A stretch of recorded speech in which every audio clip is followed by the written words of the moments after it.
tonight, 9 to 11 on the November the 22nd, where we'll be joined by some more people who've already indicated an interest.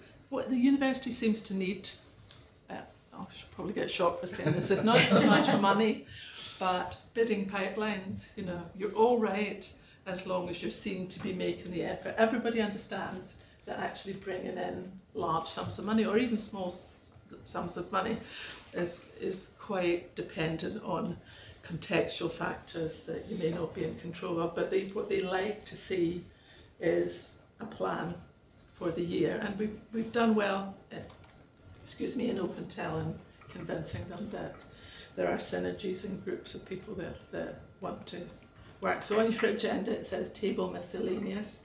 I think what that meant was we'd have some conversation around perhaps not bits that people wanted to talk about straight away, but building on the talks you've heard of the people you think you need to talk to or want to talk to, or if you're aware of things in your own faculty that you'd want to draw some IET people into. I think we've finally cracked the way of getting recognition for cross-faculty work, and I've probably spoken too soon about that. Anyway, that's for this afternoon. I also think that the way OpenTEL is run at the moment is we have a big steering group with all the people who were involved in the original bid to set OpenTEL up. It's got representation from right across the university, and it's a very nice active group. Meets monthly to 6 weekly, and we sort of bounce ideas off each other and we make plans for events. And we have a smaller group, the core group, where we do the business end to make sure that the little bit of funding we get, which we have had guaranteed by the PVC that he'll keep this line of funding going through to REF 2021. But what I'm intending to do in this coming year, as well as I have plans for events that will be circulated in advance. Last year we did a year's timetable for events. We'll try and do that this year. But I'm intending to have both an away day so that people can spend some time together. I went to the Health and Wellbeing PRA away day last year, and I thought Kate was there as well. It was a very helpful event. People just, there were talks, there were discussions about collaboration, but I thought it was a good thing that we could add into our mix of events. And I think associated with that, I might describe that also as the AGM for the grouping. We've got a really big grouping across the university of people who've participated in our events, but they tend not to participate in the planning of our events or the thing that we're doing. So I think when Maria and I get our dates sorted and our funding sorted and a plan made, that we will advertise one of the meetings in the new year. We'll have a serious time set aside for AGM so that people can talk about what you want to see us do. We think we're doing all right, but we'd actually like to step things up a level so that all the helpful collaboration and goodwill turns into some specific plans. So that's too much from me, because I'm very anxious to hear what Peter is going to tell us about assessment. Take it away, Peter. Thank you. So what I want to do this morning is, today's agenda, right, is just talk about how we can use technology to enhance assessment feedback. Now, I think we have a real opportunity coming up in the next few years with the core systems and the core system replacement, where we might be changing the way we do things and the technology that we use to do things. And I think we need to make sure that we drive the agenda and we don't get it driven by IT, etc., and other areas who are worried about kind of just continuing to do the same thing as we've always done before, and so build something that just does what we did before. So what I'm hoping is to get some ideas about what it is we could do differently using technology to improve our assessment feedback process and the way that students use assessment. So when you talk about kind of assessment, it's always useful to go and see what the QAA has to say. And in the Quality Code B6, it talks about the two very distinct aspects of of assessment. And it's really good to see the very first thing in green is it forms an essential element of the learning process. So assessment is not primarily about measuring, but it's about teaching. Students learn both from assessment activities, by doing it, but from their interaction with staff about their performance in those activities. And there are two elements to that kind of interaction. One is around how well they've done and to kind of deal with any misconceptions. But this other part, which is about preparing them for further work and the feed forward. So the QAA clearly accepts that when we do assessment, feedback is of great significance. It also says it's about measuring students and to be able to kind of grade them, but that's what we know. But in many ways, the OU's known for a very long time the value of that feedback process. And in 2015, 16, not 2017, but 18 again in the NSS, we've ranked first amongst the HEIs on assessment and feedback questions. So doing really well, 87% of our students are satisfied with our assessment and particularly our feedback. And I've received detailed comments on my work, kind of 87. Feedback on my work has helped me clarify things, 84. So we're already doing quite well in this area, but I still think we could do a great deal better. We do well because, as you see, we invest a lot in it. So from a university perspective, we recognise that the feedback a student gets is their most important form of personalised learning. That personalised feedback is something which, in amongst all of the kind of online distance teaching, is something that is aimed at them specifically. And tutorials, they're still around groups. So that kind of one-to-one feedback process is really important. And back in 2013, we had a number of principles around assessment. And principle 2 was saying in a distance learning environment, much modular assessment should be designed for the primary purpose of supporting student learning. Some assessment tasks may not be formally graded through the awarding of marks. It should be explicit to students they're expected to undertake all assessment opportunities in the module unless the choice of assessment task is an integral part of the assessment design. So it's about designing our assessment so that it actually builds into feedback. And I often try and get module teams not to think about an assessment strategy, but to be thinking about a feedback strategy. How can they use that powerful form of teaching to kind of design it to deal with tricky concepts, etc., in the students' learning. But also, feedback is an integral part of assessment, should be given on all assessments. It should be given on exams to support students in moving forward to their next module or formal learning experience. And at the moment, we have, I think it's 45% or so of our modules have exams, and we give no feedback on them. So we invest a great deal of money in giving feedback on TMAs, but hardly anything on giving feedback on the exams, which is often the area where students trip up and don't do so well. So there was a BPI assessment review back in 13-14 when they crawled all over our assessment processes and worked out that we spend about £57 million in the university on assessment. I think at the time that was about 1/6 of our budget. And a lot of that is for ALs and giving feedback.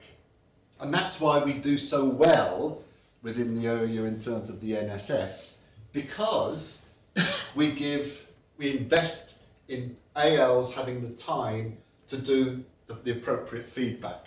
And I remember when the QAA came to visit a few years ago, and I was chatting to them, and I was talking about assessment, and I said, and we expect our ALs to spend on average about 45 minutes on each assignment giving feedback. And there were visibly jaws dropping in the room that we were actually spending that amount of time.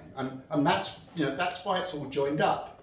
We've got valued feedback, people having time to give good feedback, and my worry is how much of it is used effectively by students. So there was a CFAR report with Simon and Denise put together that suggests only 3 in 5 students use feedback in subsequent TMAs. So 2 in 5 seem to not be using feedback very much. Does that mean that, 2/5 of this £57 million is being wasted? We have no idea about how students are using that feedback. ALs are spending this 45 minutes. When I do my marking as an AL, I follow a particular formula, and I put lots of comments down, and I sometimes wonder, when the students get this, how they're going to respond, where they're going to find the time from to actually look at the comments I'm giving. So I think we're doing really well in ticking all the boxes in achieving the feedback, but I'm not sure we're getting maximum impact from it. Nevertheless, 81.9% of students are satisfied with the quality of TMA feedback, so they see it as being of value. The end of module feedback, however, which has a significant effect, they weren't so impressed with. And 85.7 would like the opportunity to talk to tutor about feedback, and that's, I think, a loop that we're missing, that dialogue with the tutor. Most students did not receive or were not satisfied with feedback from their examination, 70%. And that's something we really do need to work on. So I want to start thinking about how technology can really make a difference here. Because back when the university started, the technology was not particularly advanced. So the only effective communication was by post. And then the TMA was invented as a particular size of work, which kind of would give the student a chunk of work which they could send in to the marker. So it went off to the tutor. So sent into tutor, the tutor would mark it. They would then pop it back in the post, taking a few more days to get to the centre. And then there was an enormous activity of separating sheets from each other and sorting it all out, and then popping it back in the post, back to the student. And that all took time. And I think that in many ways determined what we mean by a TMA. And that has lasted in terms of currency for nearly 50 years, even though we are no longer using a postal system. So it's a little bit like a giant panda and about the need to adapt to different environments, because what we did was, a few years ago, we created an eTMA system that effectively reproduced the system. So we now have a separate file handler where you upload your TMA into as a student. That then is delivered to the centre and distributed out to the AL as a marker. The marker then marks it, loads it back up again, it goes back into the system and then back to the student. So it's very much just reproducing what we did by post, but maybe you're doing it a bit quicker. But nevertheless, that kind of currency of what a TMA is has remained, and so you still have, in various publications around how many TMAs you have for a module. So if it's 30 credits, it has 3 TMAs. If it's 60 credits, it has 6 TMAs. And I think we just need to kind of, evolve a little bit and forget about our postal past and think about what it is that we should be doing differently now that we have the technology to do it. So this is the old PT3 form that we all used to fill in, and then this is the online PT3 form, which, you know, when I actually look at it, is not that different. It's even still called a PT3. And nobody can remember what a PT1 or a PT2 or a PT4 was, but we all know what a PT3 is. And so this legacy is kind of continually holding us back. And my worry is that when we go into our core systems review, we'll just create another system that reproduces everything we did, because it'll be about the minimum viable product, and it will be just about kind of fitting in what systems we have. So I think now we have a real opportunity to start thinking about how can we influence how we use technology to do things differently. So, at the moment, learning and assessment are separated. I study on the VLE, but then I have to go off somewhere else to another system to do the assessment. So when we build our new systems, we need to make sure that I actually submit my assignments through the VLE. So it's all joined up, that I'm studying, submit my assignment, and it comes back to me through the VLE. So if it actually comes back to me in the VLE, then it will remind module teams that they do need to build time in for people to read all this reflection material, and maybe as part of that VLE structure, we can build in that reflection opportunity. So I think just joining those things up would make a difference. There was a piece of work that marketing did where they got an external company to get together OU students and students who are studying online at other universities to talk about their experience. And these students who came together didn't know that they were doing it for the OU, they were just told they were just doing it for a piece of market research.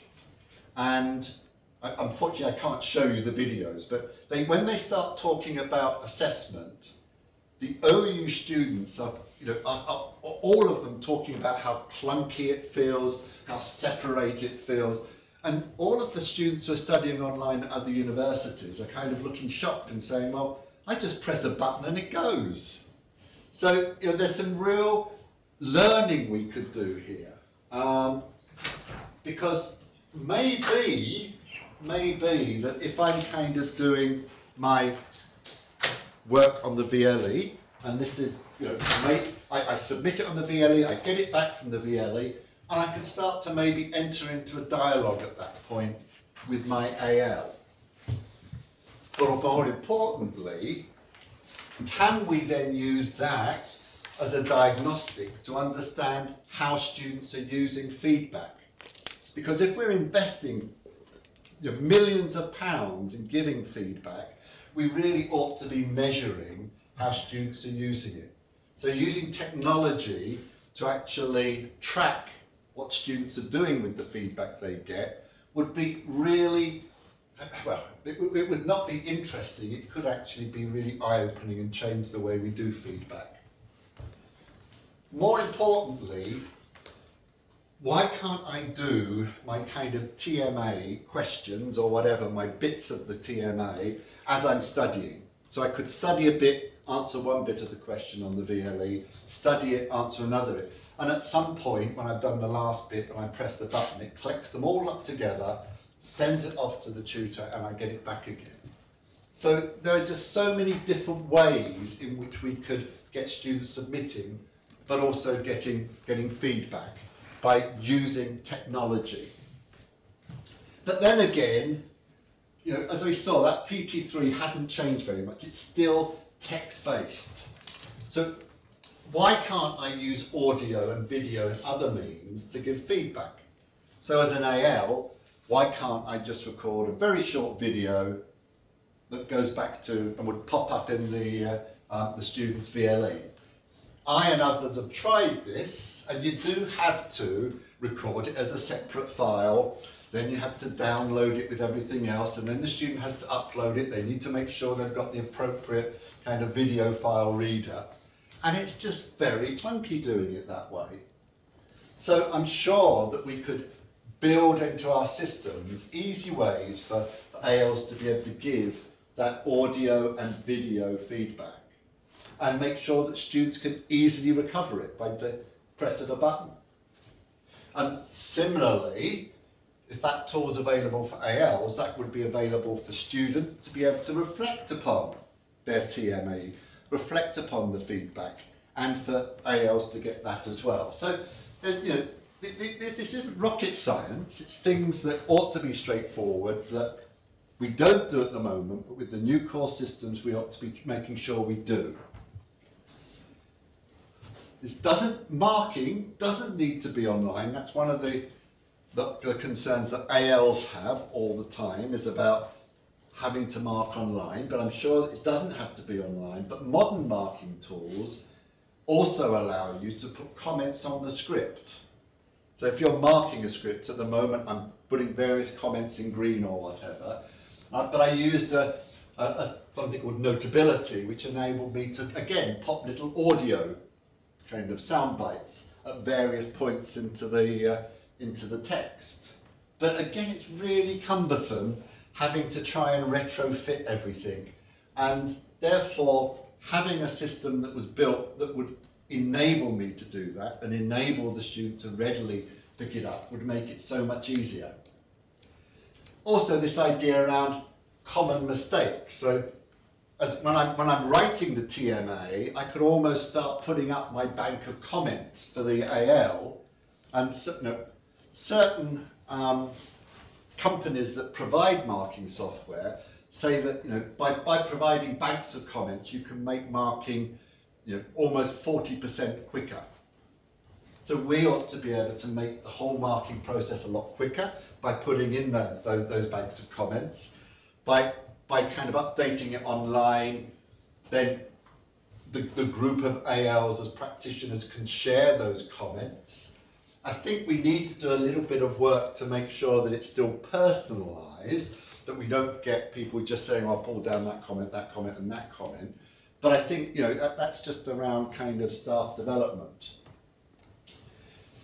But again, you know, if it's a marking tool that works for ALs to add things into scripts, then again, students can use it to maybe identify in advance what areas they would like feedback on. So, you know, as I'm writing my TMA, I could put in a comment, you know, I think I've got this, I think I know this, but I'm really not sure about that. Can you give me some feedback on this, please? So, again, there ought to be ways in which we can use technology to improve that. Around exam feedback, we did agree back in 2013 to give feedback on all assessments, and you know that 70% of the students are saying they're not getting that feedback. And this year we did get a little bit of money to try and do a pilot study on giving feedback on these modules, and I worked out that if the marker spends 5 minutes giving feedback, and that's going to cost us about £2 per student, and we've got 75,000 exams, then that amounts to about £150,000 to do it for the whole university. Compared to the 56 million we're using overall, you know, that's peanuts. But whenever I go into a faculty and say, you know, we need a bit of money to do this, they're saying, well, that's going to cost us £60,000. That's a lot of our budget, we can't afford to do it. They don't look at it in, you know, in terms of the overall activity.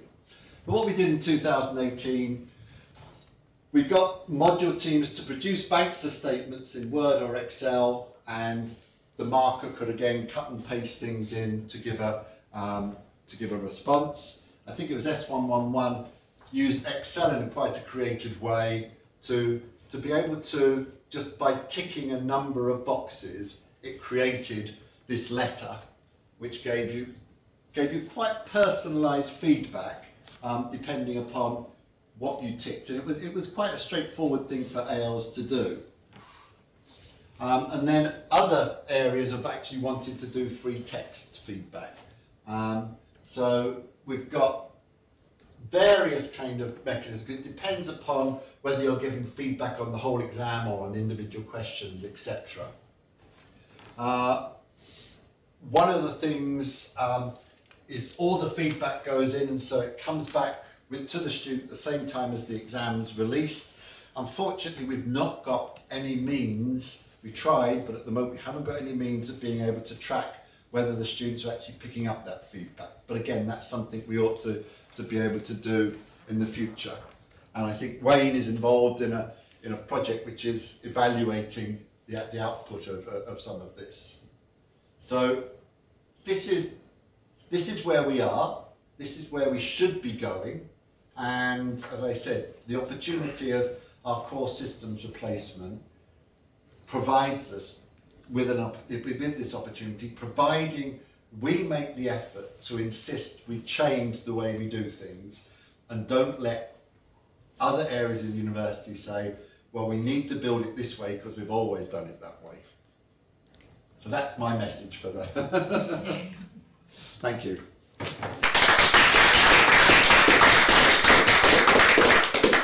I got distracted during your talk trying to find out what PT3 actually came from. I can't find it anywhere either. No, I don't know if anybody else knows. It was a great talk, Peter. Thanks. Yep. I've got a question from Wayne and then one from Alison. Yeah, I've actually got lots of questions, so I'll pick up with you offline if I may. But it's well known in the literature, and I literally last week reviewed a paper that looked at this issue again from the perspective of technology and how it might help. But what is known is that if we provide students with both a mark and feedback, they tend to ignore the feedback. Yeah. So the question is, what kind of methods could we use so that we get maximum value from the feedback? So there are things like, you won't be able to see your mark until you've opened the feedback. Some universities have done it like that. So, there are lots of tools you could build in to make sure that, the other thing that's worrying me is, I said, as a marker, I often feel that I'm providing feedback for the monitor rather than the student. That I'm following a particular formula that I know the monitor wants me to do, and that's why I end up with quite a lot of stuff on the page. And I think, from a student perspective, do they really need all this? Sometimes wouldn't it be easier if there were just a small number of key messages, or even some means of me giving those key messages and then more detail if they want them. So yeah, there's a number of things we need to look at here. I think, Sorry. I really enjoyed your presentation and your wise words for us. So I have two questions, if I may. One is, university is good at producing recommendations as to what we should do, but not very good at actually doing it because of a number of reasons. So you have a lot of wisdom. Can you give us some wisdom on that? My second question is about, it's known that when students receive feedback, they don't always act on that feedback or know how to act on it. So what, again, would be your advice? Right. So in terms of doing things different, I mean, those principles about exam feedback were 2013. And, here we are 5 years later, and we're only just piloting it. And so sometimes, I think we just have to get on and do it, because there isn't a bit of the university that's going to do it for us. We're the bit of the university that needs to do it. And so, sometimes you just do have to keep banging your head against the wall, and eventually it will change. But the other thing is about getting into, and that's what I've always done with assessment. I know the people who work in the assessment area. I know the challenges that they have, and therefore when I'm talking about change, I need to kind of handle them and help them on a journey. So there are 3 areas for change. One is around changing the culture of academic colleagues, which needs one approach. Another is around administrative staff, again, who need another approach. And the third is around IT, which is a third approach. So I've learnt that you need 3 different ways of tackling it, and each of them kind of, you know, give you different problems, and the real trick is trying to make the change in all 3 at the same time. In terms of getting students to use the feedback, I think that the first aspect is getting them to open it and have time to read it. And that's about what we as teachers say the value of it is. Because we produce modules that have got lots and lots of content and stuff. But we never say, but make sure you stop and create time to look at that feedback, because it's of value. We just kind of push it all out there and assume the student's going to kind of do something with it. So that's why I think building it into the VLE, so that when they get their feedback, it creates a space, and therefore is saying this is of value alongside all the other stuff you're doing, might make it better. Yeah. Robin? So I'm just thinking that isn't the idea of a monolithic TMA also, you know, a big monolithic TMA also really to do with the postal system? It strikes me that why can't the student submit a question, get the feedback for that question? Because if we had a nice marking tool, I think it would actually be okay for tutors to mark much more discrete chunks. I mean, with the current system, it just wouldn't work at all. Yeah, and so when I did a piece of work looking at what do we mean by a TMA, and we don't have any definitions. The only thing that we have is a TMA takes 45 minutes of AL marking time, say. And therefore, again, trying to get module teams to think about what they've got is, if they've got four TMAs, they've got something like 3 hours of marking time. How do you want to use that marking time? First of all, size, how many times do you want to use it? Secondly, how do you want to use it in terms of formative and summative assessment?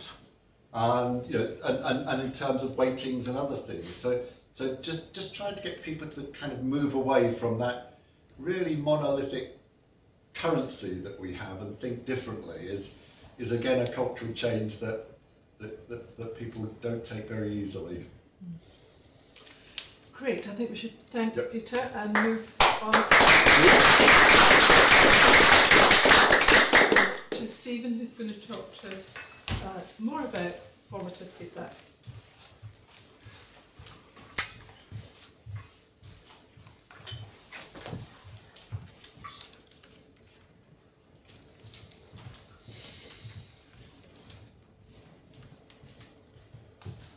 Right, morning. First, you don't know me, I'm Stephen Foster. I'm one of the Year 2 PhD students here within IT. I'm going to talk about my PhD project, which is about formative feedback and how students use formative feedback to help them write essays. So what I'm actually going to be doing is using a piece of software called OpenTEL to give formative feedback to students, then ask students their perceptions of it, whether it helps them to write those essays, whether it helps them to develop their essay writing skills. That's my contact details. That's what I'm going to be talking about. I'm going to start with the literature, as being a research student, that's always a good place to start. That's then going to feed into the project aims, the research questions. In case some of you haven't previously met OpenTEL, I'm going to very briefly talk about OpenTEL, give an introduction. Then I'm going to talk about the 3 studies which come together to actually make up the PhD project. I've got a slide giving an overview of the methodology. Of those studies, study 2 I have actually done some initial interviews on, and I've got some initial findings that I'd like to share with you. There have been a number of ongoing challenges with the research, and I'm going to share only a small number of those with you, then finally finish up with the overall present position of the project and my research timetable. So starting with the literature, formative feedback, there's a number of definitions of it, but rather than the assessment feedback that Peter's just talking about, it's feedback to help you actually write your assessment, to give you advice as you're going along. Formative feedback should facilitate learning, so one of the things I'm going to be asking the students participating in the research is, does the feedback they get from open essays actually facilitate their learning? It should motivate students and help them encourage deep learning. Does the feedback actually do that? One of the things I should probably emphasise is that the research is not into Open Essayist itself. It's not a development program of Open Essayist. Open Essayist is the automatic writing evaluation tool that I'm actually using for the research. One nice thing the literature does say is that modern information technology can actually provide interactive formative feedback. So there is support within the literature for tools like Open Essayist.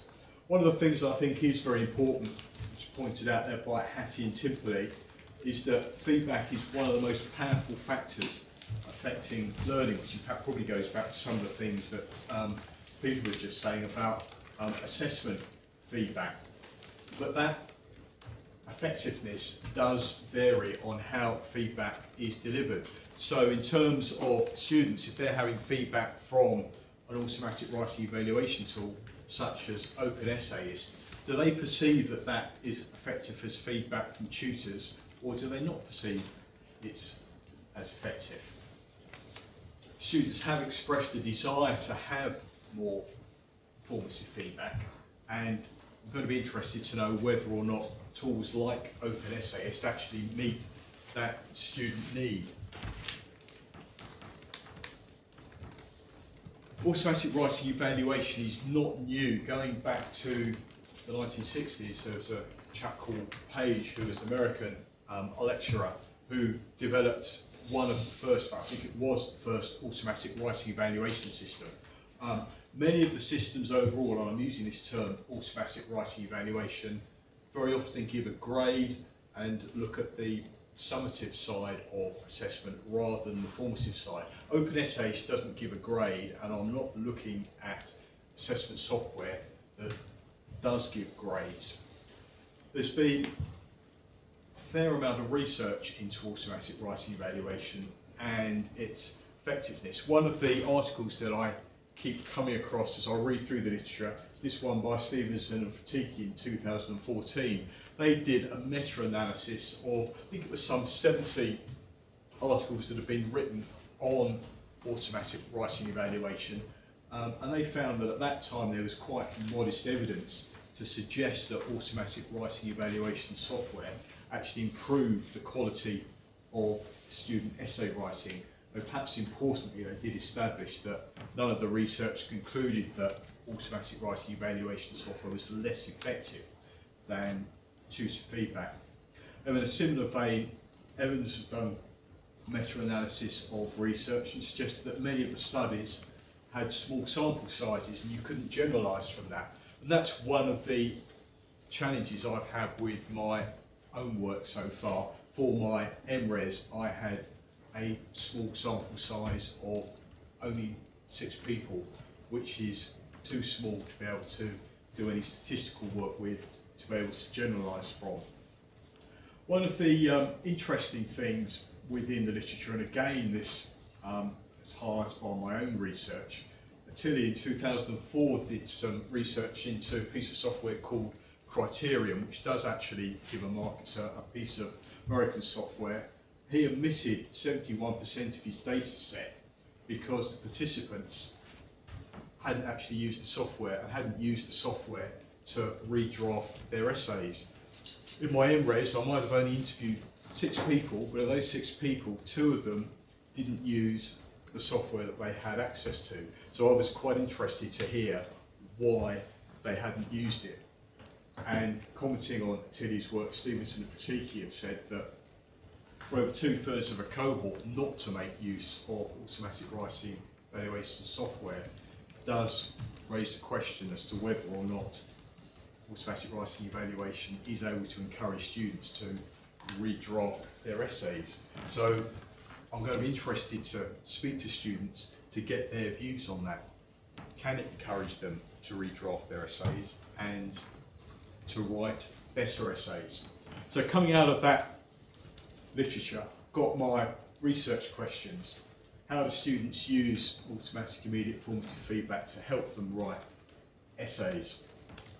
Do they perceive that that feedback helps them develop their essay writing skills? Do they have preferences for the way that feedback is actually presented to them? Do they prefer it in a textual format? Do they prefer it in a visual format? Do in fact they prefer something else entirely? What barriers do students perceive to engagement with it? Why did 71% of TEL students not use the software? Why did 2 people I interviewed for my MRes not use the software?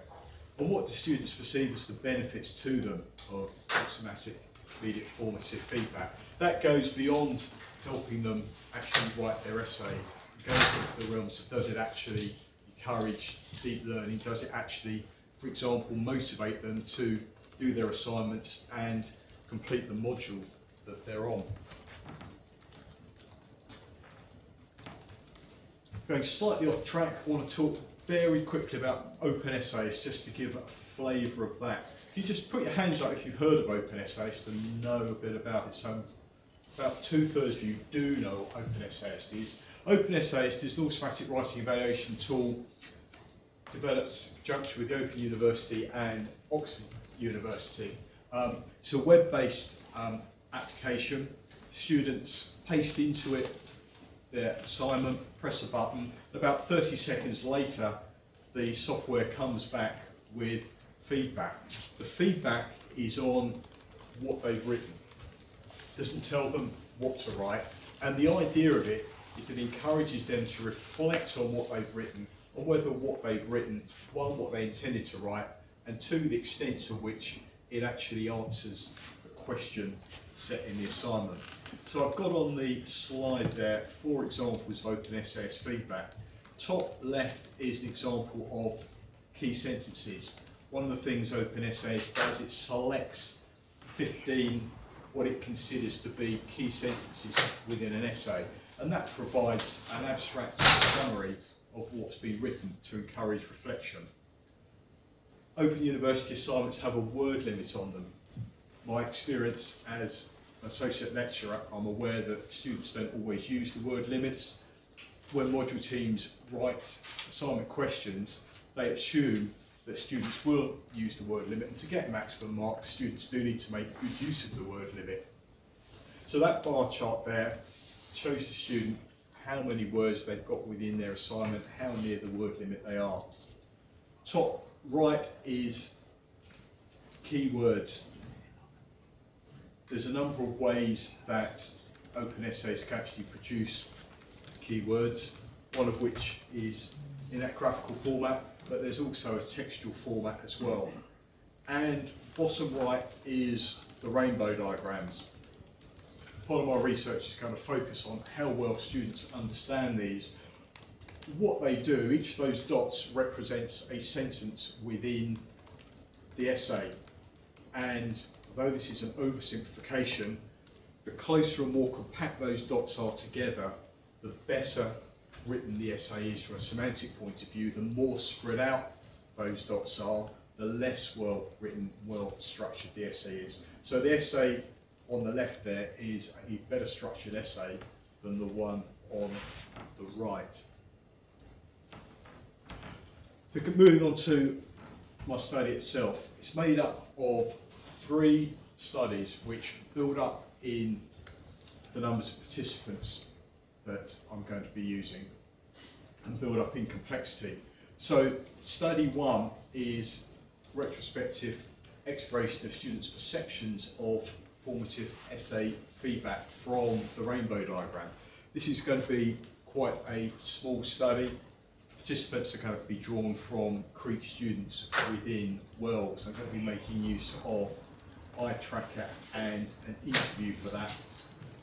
study itself is going to be in 2 parts. First part is going to be a paper-based exercise to look at student understanding of the rainbow diagrams. Students are then going to look at a rainbow diagram of an essay that they've already written and have a conversation with me about that. During that conversation, I'm going to be using the eye tracker to see where students actually look on the rainbow diagram. Study 2 again is a retrospective exploration of student perception, so it's looking at essays that have already been written. For this, I'm going to be going out to students across the university.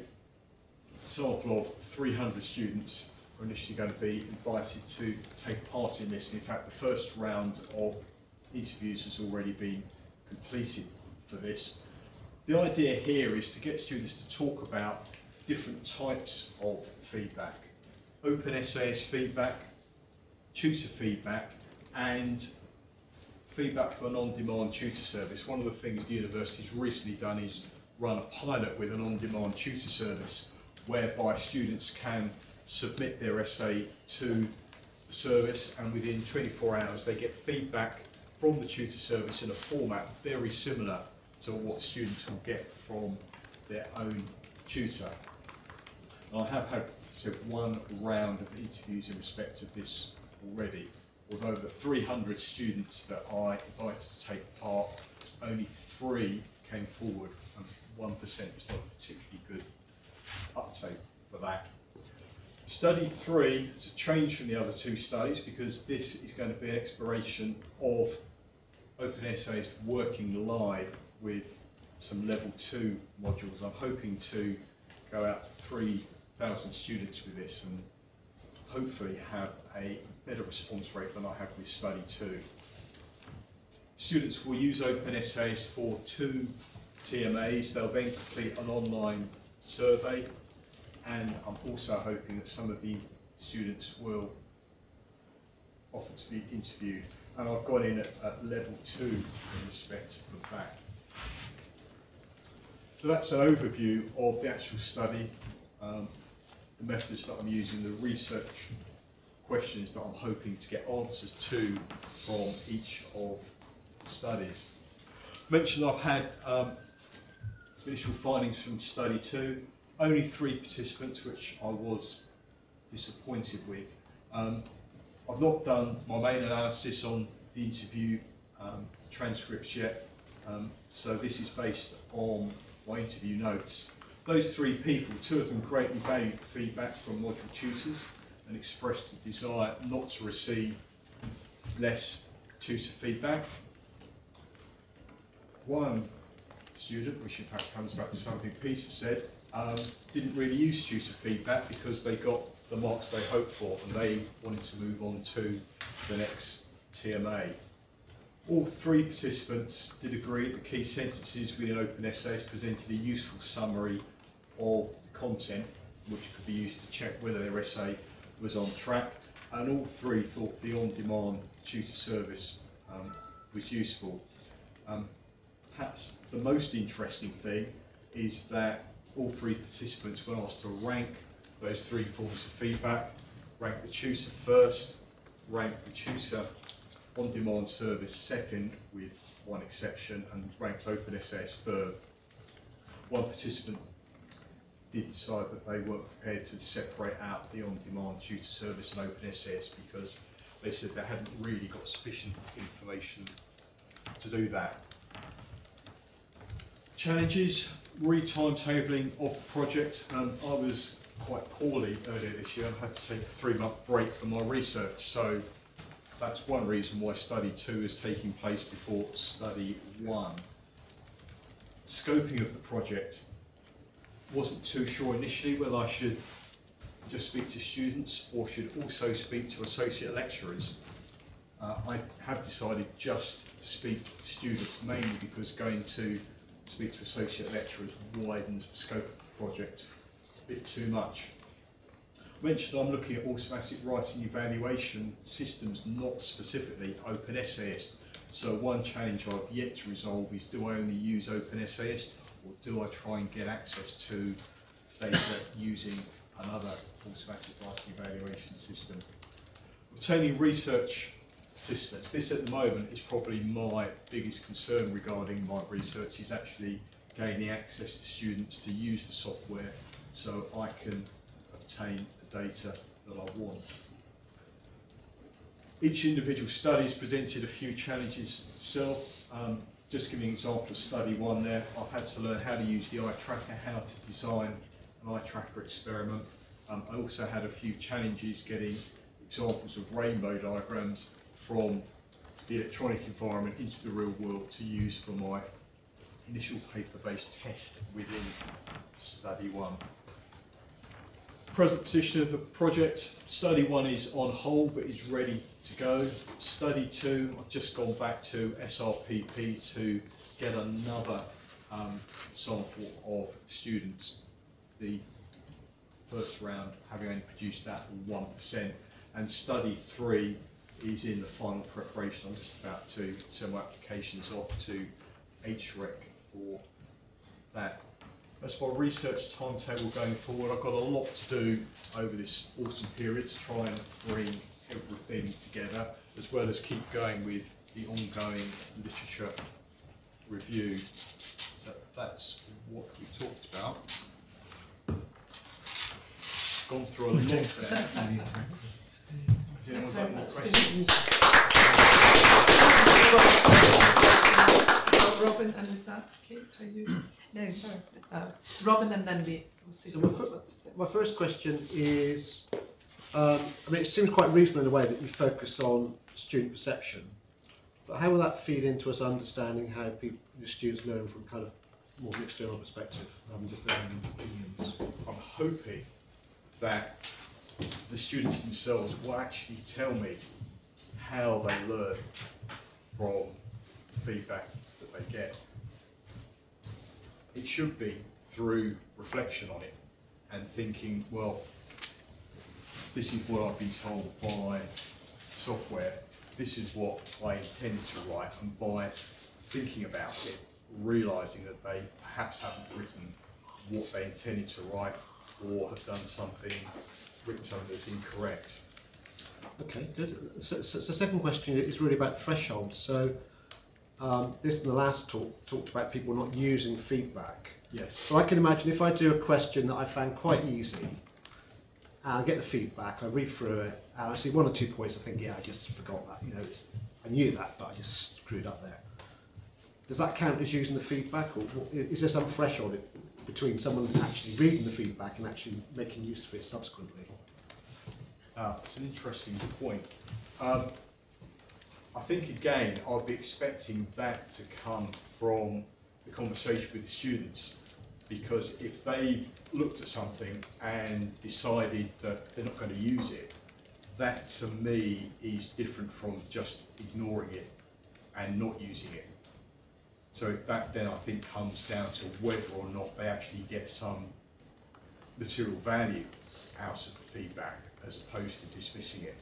So I think there's possibly 3 scenarios there. The feedback's ignored, the feedback is looked at, but there's no learning to come from it, and the feedback's looked at and there is learning to come from it. That's good. Those seem quite important distinctions, aren't they, really? Yes, and my biggest concern, which I think goes back to what Peter said, is that the feedback is not going to be used. And it would be nice to know why students don't use it. And I think it is wider than potentially just that I'm getting the marks. I know this is going to give a slightly longer answer, going back to my MRes, when I asked the 2 people who hadn't used OpenTEL why they didn't use it. They were just too busy to learn how to use a new tool. And in fairness, it wasn't part of the module, it was just a bolt-on, and they said, well, actually, I haven't got time to use this. And that might be an issue that I've got with PhD research going forward, because one thing I've got to be mindful of is that students have got a limited amount of time, they have got their module studies to do, and the module teams will not want me getting students to learn about OpenTEL when they should be learning about their module subject. Thanks.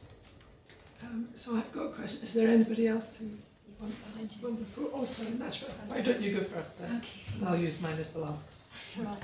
My question about what year in the student when you are conducting the study, because there's some literature about when the student is just started recruited in an online course, their interest and their knowledge and experience is different from year 2 and year 3. No. So is it considered because they might have different That's a very good point. One of the things that I'm interested in is, in terms of automatic writing evaluation, is there different years of study where it's more useful, so year 1, year 2, year 3, or is it also more use within arts, social science subjects, particularly something like open essays, which is predominantly looking at essay-based subjects rather than stats-based subjects. That's the reason for my large study that I've gone for level 2 students, because I took the view that at level 3 students should have some understanding of how to write an essay, and therefore something like open essays might be less use to them. At level 1, open essays might be really useful to them, but perhaps working with a tutor to develop their essay writing skills, which is something slightly more complex, and perhaps in terms of actually getting module participants or agreement for module chairs, that's going to be more invasive to the module actually introducing at level 1. So I went for level 2 as a sort of compromise between the two. And indeed, when I did the study 2 interviews, that was at level 3. And one of the things that all of the participants said, with the caveat, of course, there was only 3 of them, was that at level 3 they were developing their academic voice, and they actually felt that open essays would not be as much use to them at level 3 as it would be to level 1 students. I'm just going to be anecdotal. I know a young person who went through the University of Leeds, and she was very frustrated basically because she got 62 in every single assessment that she ever sat, over and over again. She got feedback, you know, but somehow she never could make any sense of the feedback to improve her performance. But in the end she got a first, which was great, but not really consistent with 62 in every bit of continuous assessment the whole way through. So in that case I think that there's something about, I thought the student that you had who didn't need to use the feedback because they got what they were expected to get, you know, they wanted a good mark, they got a good mark, why would they read the feedback? I contrast this with another young person I know whose attitude to studying philosophy at the University of Nottingham was before every continuous assessment she went and had office hours with her tutor, and then when she got the assessment back she went and had office hours with her tutor whether he wanted to or not. She really improved over the time, and I thought this kind of proactiveness around the use of feedback, I mean I found both you and Peter's presentations fascinating because it seems to me there's something around helping students to be proactive, and whether there are things within whether there are affordances in open essays that would make it more likely for people to be able to use the feedback in whatever way they're, you know, just I'm okay, I'm keeping my 62 score, I just want that, that's fine, or no, actually I want to end up with a first and therefore I'm going to grade polish every single TMA I ever do. So I think there's something fascinating about our understanding of what feedback would be most useful and how we could make our students more proactive. You know? I think that's true, and I think that's the 3 students that I interviewed for the study 2. One of the students was very, very keen to use every single piece of information that they could get to improve their mark as much as they could, and one of them was happy with what they got. They were on target for what they needed. So I don't know, and this might come up for research, how much that actually is down to individual students. We as an organisation might say we want this one size fits all or two sizes fits a number of people, but I think ultimately it might come down to individual students on what their individual aims and objectives for the study are and what they're trying to achieve. Yeah, I think that's quite possibly true, and it gives us another challenge, because the one thing that people learned from the first few years of operation of the OU was assessment drives students through courses, not anything else, not broadcasts, not residential schools, whatever. Assessment deadlines are what drives that. So two very important talks, I thought, this morning, and our talk from Alex has been cancelled, so we can move straight to tea and coffee, and then we start again with Robin at 11.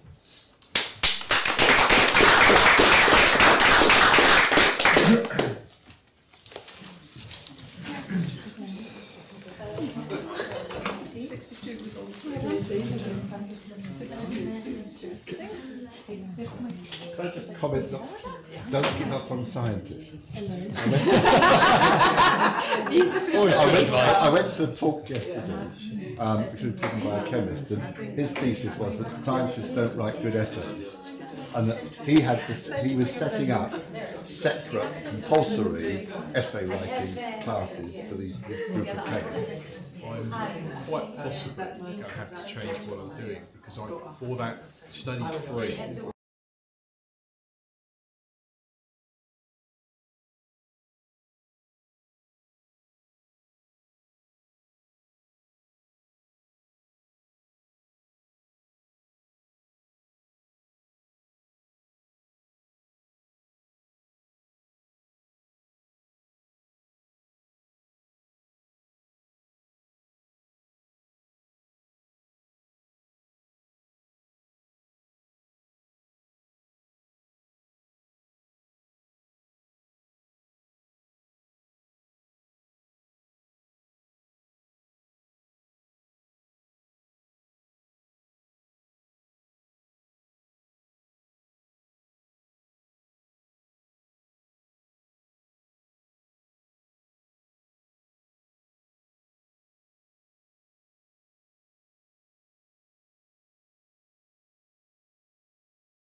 Thanks very much for coming back and sorting yourself out. Just to say, if you're not on our OpenTEL mailing list, will you make sure you write your name on a pad at the back? We don't want to bother you by having you sign in, but if you're not already on our mailing list, or even if you're not sure, write your name at the back so that we can make sure our mailing list is good. I'm delighted to welcome Robin Laney, who's going to talk to us about AI, computational creativity and music. Thanks very much, Robin. Hi, thank you. So my talk is about an aspect of AI, computational creativity. There are a number of reasons to study computational creativity. One is to try and get some understanding of creativity in general, because it's a notoriously hard thing to capture.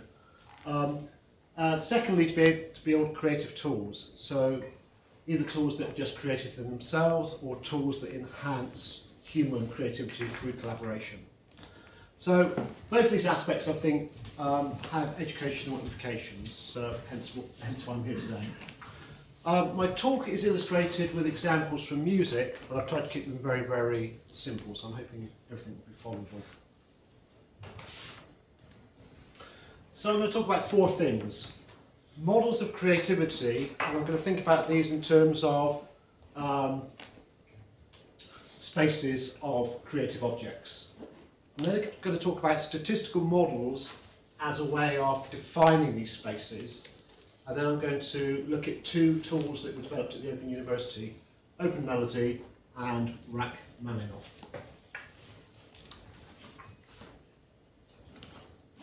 So Margaret Bowden did some seminal work on creativity and identified three modes of creativity.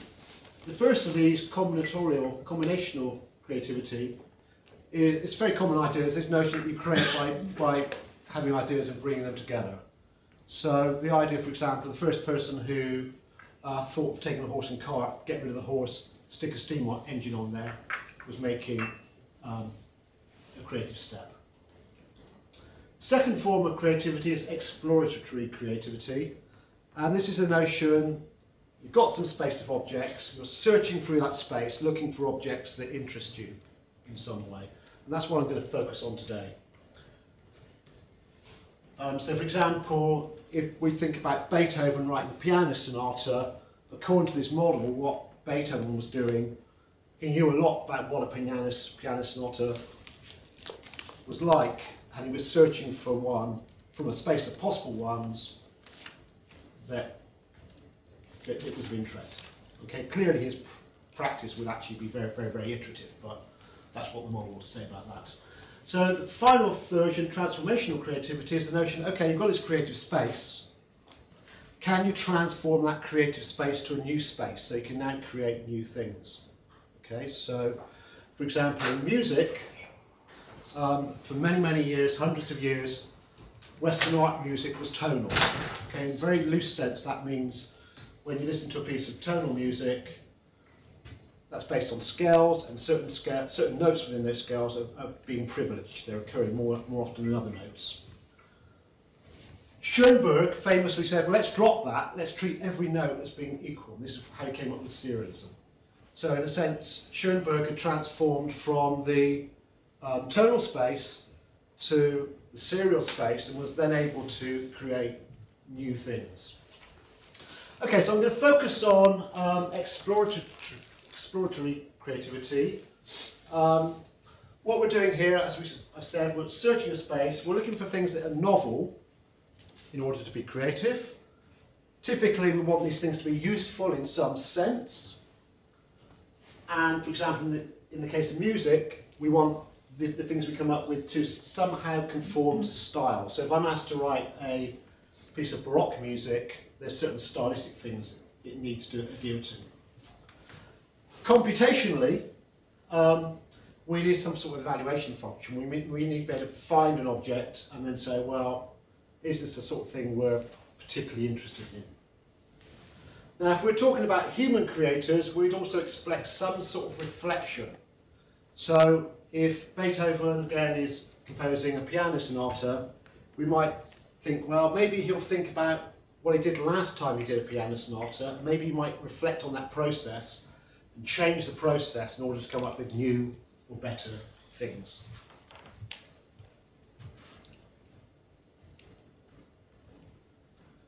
Okay, so one way to define a space of objects is to define that space relative to some corpus, to say, well, here's a set of objects that are like the things that we're interested in.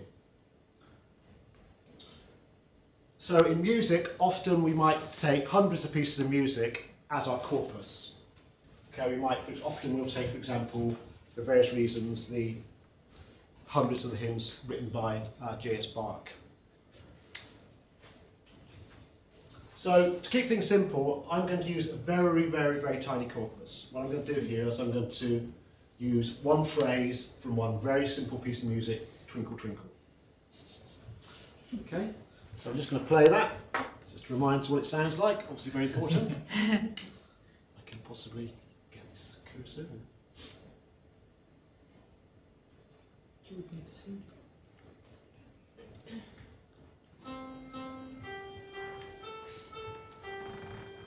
Okay, so we've just got 7 notes there. We've got a C that's repeated, a G that's repeated, an A that's repeated, and a G. Okay, and what I'm going to be doing is building statistical models of that sequence of notes and trying to create new phrases. Okay, what I'm going to do is I'm going to just work with pitch. I'm going to borrow the rhythm, which is very simple from the original piece, and reuse that rhythm. This is something often happens both in the practice of music and in this kind of computational research.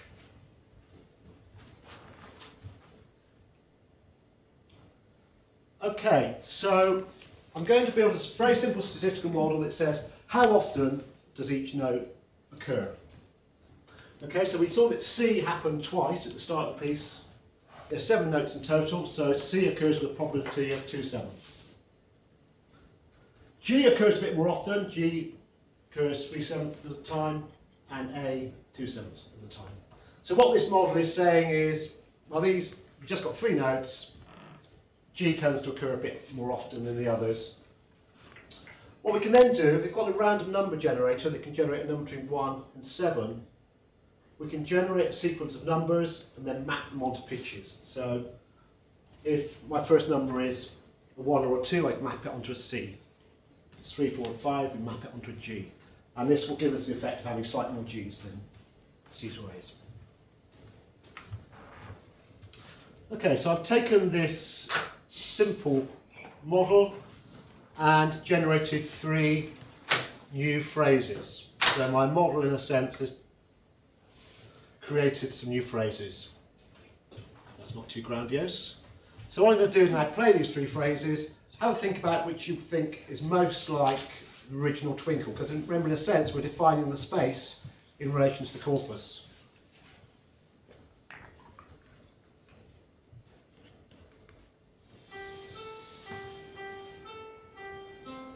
So that's phrase 1.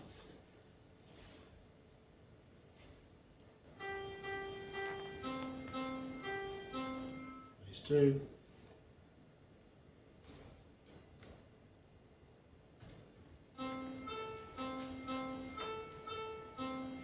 Okay, so I've got 3 phrases created from the model. Who thinks phrase 1 is most like the original? Phrase 2? Phrase 3? Okay, I mean, I don't think that I think they're all fairly suggestive for the original, because this is a very simple phrase, obviously, in a very simple model. Now,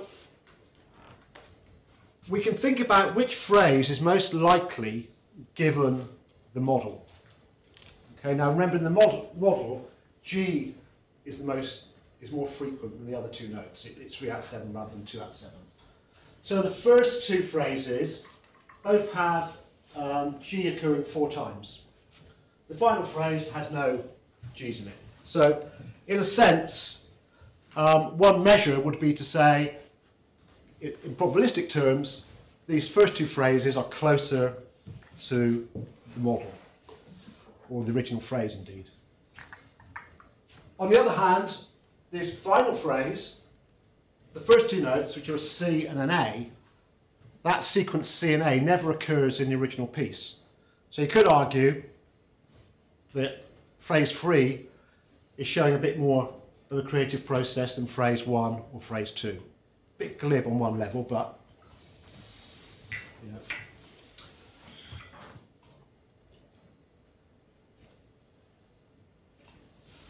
Okay, now music achieves its effect through sequences of notes. It's not about modelling individual notes, it's the sequences of notes that are important. Okay. So what I'm going to do now is just look at modelling sequences of length 2. Okay, so I can go through the piece, split it up into consecutive pairs of notes. So I've got C followed by C, C followed by G, G followed by G. Okay, and that gives us, we follow that through, we get the original phrase. So what we can see here is that if my current note is a C, then the next note will either be a C or it will be a G. And that's going to be with 50% probability, one or the other. Okay, so from that we can build a model, and these models are called Markov models. You may well have heard of them. So this tells us, given the current note, how to choose a next note. So this is saying if the current note is C, then half the time that will be followed by a C, half the time by a G. Okay. Similarly for G and A. From this model I can create a new piece of music. If I choose an initial note, let's call it C, I look at the model and say, well, toss a coin, is it going to be a C or a G? I've now got a C and a G, my current note is now G. I can then say, well, toss a coin, choose between the information for G. So G is followed by G or A. Okay. Notice that one of the things this model doesn't allow us to produce is a C followed by an A. Okay, which did occur with the simpler model.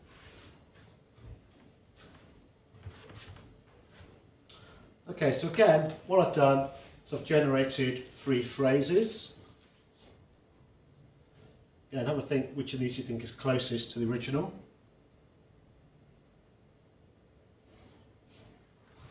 Let's play.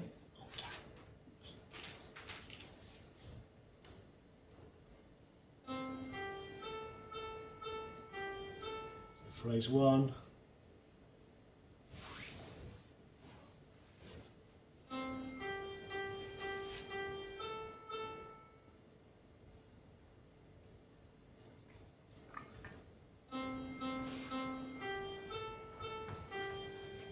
So who thinks the first phrase is closest to the original?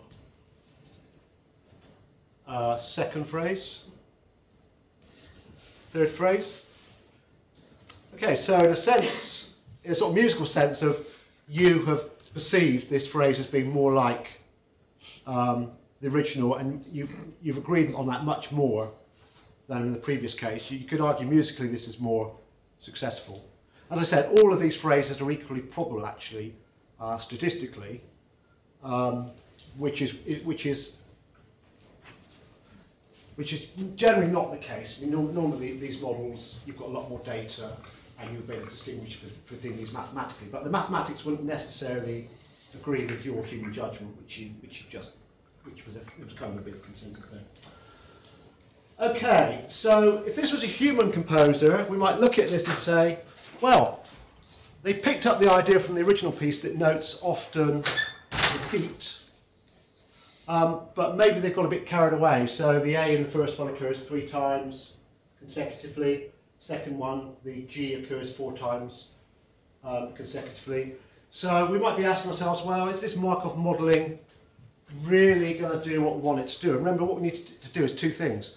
One, we want it to be able to produce stuff that's like the corpus, but we also want it to be creative, so we don't want it to be too like the corpus, on the other hand, okay? So in practice, Markov models can successfully produce phrases of music which are kind of psychologically plausible, which a person would say, yeah, this makes sense in a given style. But we have to do a lot more work than what I've shown you. What we need to do is we need to work with multiple lengths of sequence, okay? Because what we saw is the single note thing did some things that were kind of interesting. When we have the sequences of length 2, that kind of worked a bit differently. You actually want to bring these things together. So typically you have multiple lengths of sequence, and you have a way of combining results from multiple models, which I'm not going to go into. You also need to work with multiple features of music. So I've just worked with pitch. Now if you think about music, with music, intervals, the distance between the pitches, in many ways is as important as the pitches themselves. Okay? So for example, if you have a phrase and you shift it all up, as long as the intervals are the same, it will sound similar in some sense. So you need to typically combine pitch information and interval information, and of course you need to combine information about rhythm and actually many other things. So if you do that, if you put quite a bit of work into designing your model relative to a corpus, then you can typically produce short phrases which are within the style, and those phrases will typically go up to about 10 notes before they start going a bit wacky, basically. What happens with the Markov model is, if you run it for a long period of time, initially it sounds, this is quite interesting. After a bit, what you find is it just wanders around, because it's just a random, it's just a statistical process. Okay? So music is about not just phrases, but long-term structure. Okay, so when you listen to a symphony, you listen to some interesting stuff at the beginning, and that kind of gets quoted much later on, often to give a sense of some sense of meaning. So let's just think very quickly about structure. So I'm going to use the first 3 lines of Twinkle, a bit more material than we saw before. So we've got 3 lines here. The first line, which I've labelled A, gets repeated verbatim as the 3rd line. The middle line, there's a sense in which this is material that contrasts with the first line. So what we've got here is a structure. We've got a phrase A, a phrase B that contrasts, and then a phrase A which is repetition. Okay, and it's this hearing at the end, the repetition of the original material, it kind of gives a sense of meaning through the fact you recognise this from earlier. Okay, and in many ways I think that's how music works. On a smaller scale, we've got this pattern X on the right hand side of the top line, which gets repeated 3 times. Second time slightly lower down, it's been shifted down. 3rd time it's been shifted down. Okay, so it's this kind of patterning where we have repetition, both large scale repetition and small scale repetition, that arguably gives music its meaning, because music can't really refer directly to anything outside of itself, but it can refer to itself. So we've got to get some structure like this. You don't have to, but probably 99% of music does have this kind of structure. So we can get this structure, we can either take it from an existing piece, or we can somehow synthesize such a structure. What we've got to and what we typically do is represent it as some sort of template. So we have some template that shows where patterns occur and where they get repeated.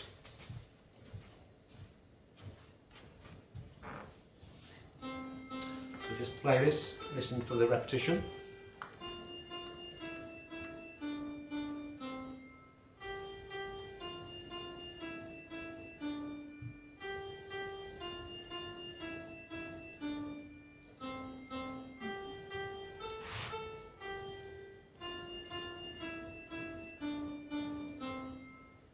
Okay, so hopefully you could see there the various kind of 2 levels of repetition, really.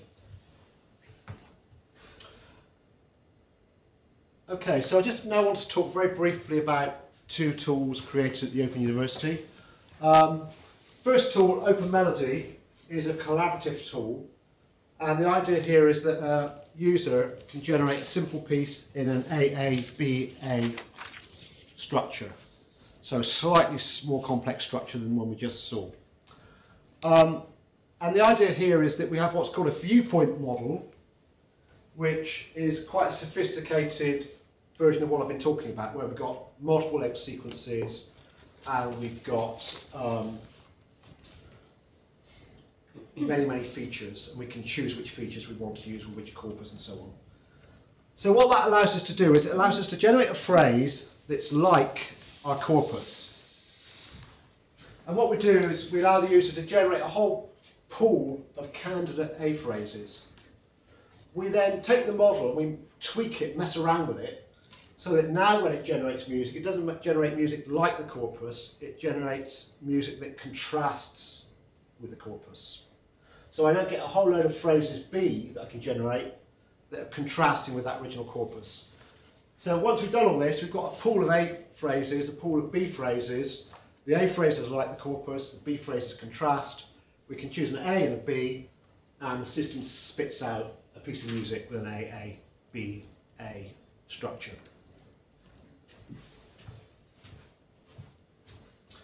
So for example, educationally, I think this could be quite interesting in terms of just really making the point that music, in a sense, is about ideas, which are the phrases, but you then structure those. And educationally, obviously, if we could allow people to put in their own structures, there's some potential there.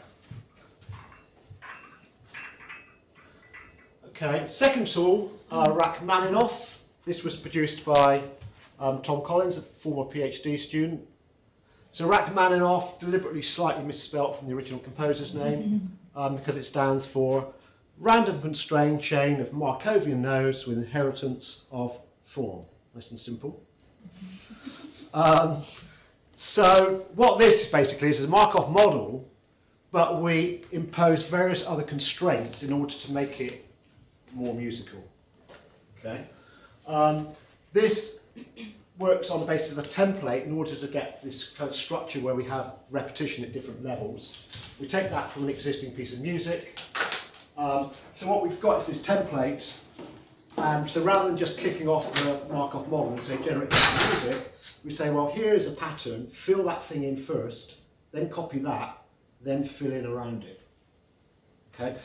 Rachmaninoff has a polyphonic representation. What that means is, rather than just having simple melodies, which we saw earlier, we can have, for example, a melody and an accompaniment pattern. Okay, so the states within the Markov model are now actually sets of notes rather than individual notes. Okay, so to conclude, now we could conclude, well, we can simulate aspects of creativity,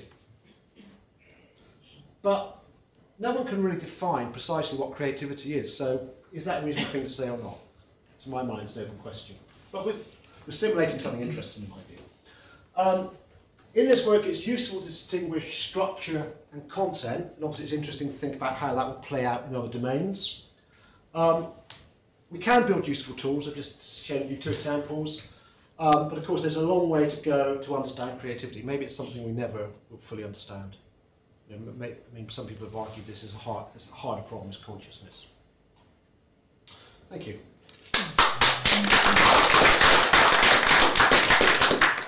Questions for Robin? Wayne? Really enjoyed it, thank you, Robin. Really interesting stuff. I want to go slightly sideways, and I'm just interested a criticism that I've heard of this kind of work. We have something which is very human, called creativity, particularly in the field of music, and then we have people like you that have horns on your head who are using statistical mathematical models to interpret it. So when you hear criticisms around that area, I wonder what your response is. Okay, so one thing I'll say, which I think is important to say, is not a direct answer to that question, is when we evaluate this, we would evaluate this with listener tests. So we are not in any sense saying that music is just about mathematics, right? Music only exists in here, right? So we would only ever say our system was successful if a person heard the music and had positive things to say about it. Now that doesn't directly answer your question, but it's a key understanding about the way the field works. we are doing this not to get rid of composers. I mean, many of the people who work in this field don't actually believe that a machine can create music anyway. We're doing this as a way of understanding, trying to understand the creative process. So, and it's, I mean, I think it's an important way of trying to understand creativity. Creativity is something that people, all sorts of people have all sorts of ideas about, and they're all very, very plausible. But if you can model them in some way, and it doesn't have to be, you know, in terms of a piece of Python code or whatever, right? If you can't model them, how are you ever going to have any idea about whether they're correct, unless you could do incredibly good brain imaging. And even then, if you were to do that brain imaging, you'd say, well, you're demystifying what it means to be human. I actually think by understanding what it is to be human is kind of a profound thing to do, and actually make our existence much more profounder than if we don't understand. Otherwise, we're in the kind of dark ages in one sense in terms of creativity. Is that an answer or two more? I thought it was a very good answer. Thank you. Hi, no, I thought that was really interesting, and what interests me actually is because a while back I did my master's dissertation on analysing music, but from a different perspective, from using data mining techniques on, do you know of a project called EchoNest that was NIT, where they, using the data they produced to see if you could see patterns of successful music. And I wondered how you thought about that other approach, you know, taking it from looking at the data and going back to what aspects make it, you know, successful. Yeah, so one of the things you have to do to make this approach work successfully with sophisticated pieces of music is you have to do a lot of pattern matching. You want to be able to find patterns, I mean, partly to extract those templates. But a hell of a lot of work in this area is about finding patterns. So what I would tend to say is, yeah, get EchoNest data, but then you're going to have to look inside the music. I don't think you're going to get stuff just from the EchoNest. Yeah, so that's in a way that's kind of quite. No, it's a complementary thing. No, it's a complementary thing. Absolutely. I mean, I think music is a phenomenon that uses all of our cognitive abilities, more maybe than any other domain, because it's very abstract but also very physical on another level. So I think that any study of music has to bring together many, many aspects. So I'm not saying that by building Markov models we will understand music, but I'm saying it's one tiny useful way of contribution to understanding it as an overall thing. You know, when I was a kid, I was really interested in music, but I had no idea how it worked, right? And you know, we still don't know. We still only know a tiny bit of the picture, really, about how it works and the kind of insights that we have into this. Final one from me then, Robert. You asked us about other aspects of creativity. The thing that came to mind to me when you were talking was analysis of form in poetry.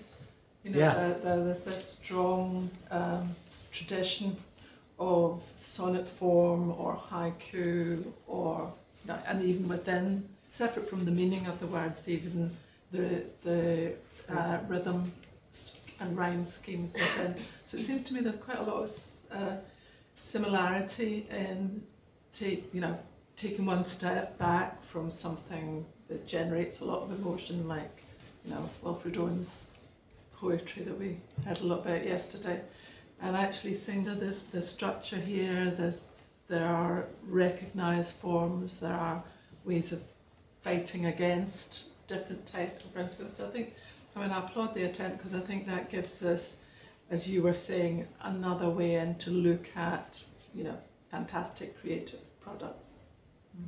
Yeah, so I mean, people in NLP use Markov models. People obviously look at the structure of texts. I think those are important, very important areas. Yeah, there's something else I can say, but it's gone, I'm afraid. I'll talk to you later. We'll talk later on. Thanks, Robin, for. Thank you. And I think the next talk is going to be about technology enhanced personalised learning, and I think Stamatina is going to present rather than Wayne. Is that right? maybe it's a joint activity, but at least we start with Stamatina anyway. Yeah. Thanks very much. Thank you. And I should remind you we have got an audience on the live stream also. Sorry. Let's press it again and again and again. Click again. Click what? This is the slide I took out, so it would take too long. Oh, I think there's another one. I think you better just kill the thing. And I kill it. No, because it's all It's all now you've connected. closed the entire presentation. It was. Apologies. Really trapped. 69.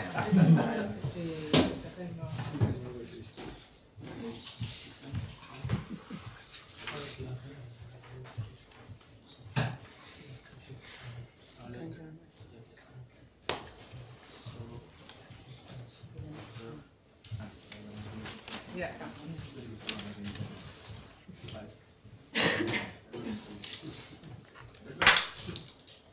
Great, thank you. All right, apologies for that. So today I'm going to talk about the work that Wayne and I have done last year about technology-enhanced personalized learning. This research was funded by a German charity, Bosch Stiftung, Robert Bosch Stiftung, and the call was to produce a report to inform German schools and policymakers about the potential of personalized learning technologies and their use in schools. So the call was about producing a report not for research audience, but for policymakers and teachers, so to be used in the sector. So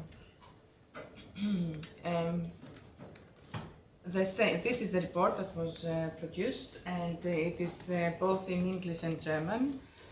And the starting point of the research was a call, a recognition from OECD that current societies are highlighting a lot of individualism, and they appreciate it. And there is a tension between how we want to live our lives and how we want to learn, and the way that education systems are actually implemented, and that they still tend to have fixed content and timing.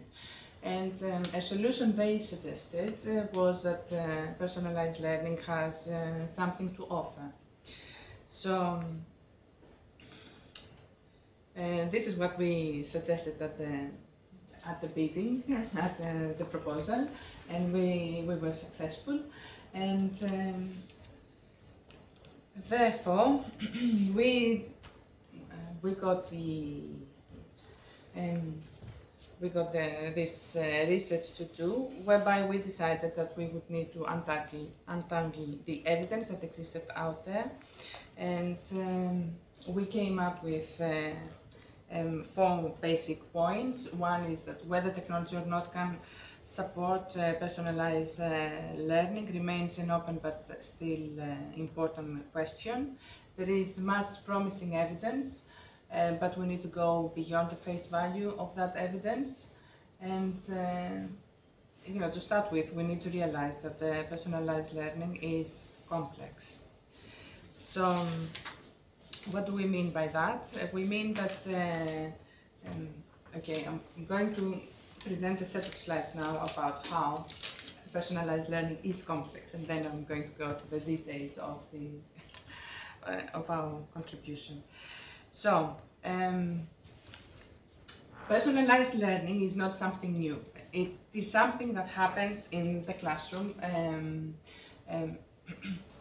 most of the times, but what we mean by it varies, and varies over time, over context, and between those that advocate it and those that are charged with it. So there is a big gap between those that want to introduce it, and these are the policymakers and the tech entrepreneurs, and those that have to implement it, which are mostly teachers.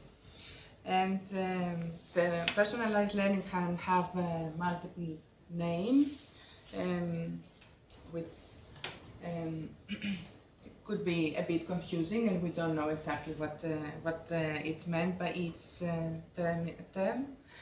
And it is often assumed that personalized learning is better, but let's not forget that there are other types of learning that could also be beneficial, like collaborative or social constructivism.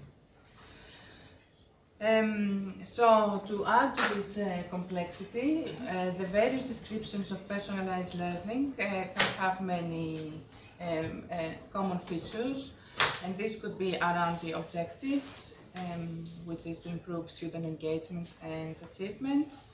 It's a differentiation, that the degree to which we would address individual needs, learning needs. It's flexibility, so how much are we allowed to flex in order to address those needs, and the pacing, so how fast or how slow can we go to recognize the progress that each individual needs. And so in order to make sense of this complex situation, we looked for some structure, like Robin was saying earlier, and we identified multiple dimensions that happen within the literature of personalized learning. I didn't say at the beginning that this is a desktop research. It lasted about 6 months, and it looked into research papers around personalized learning, and also around, we looked into grey literature, so various reports or articles, online articles that existed and described how personalized learning experiences were implemented in schools. So there were multiple people from with different languages trying to say very similar things, and we were trying to make sense of this. So we came up with a set of 6 dimensions. So I'm going to talk in more detail.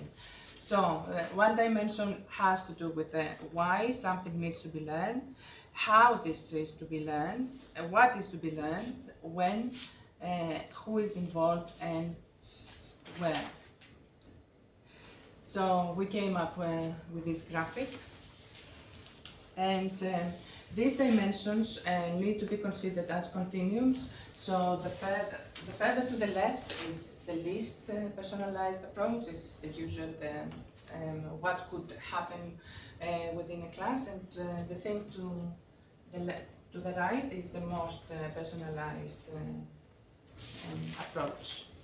So when we think of the why, so the why has to do with the aims of learning and the decisions that come around the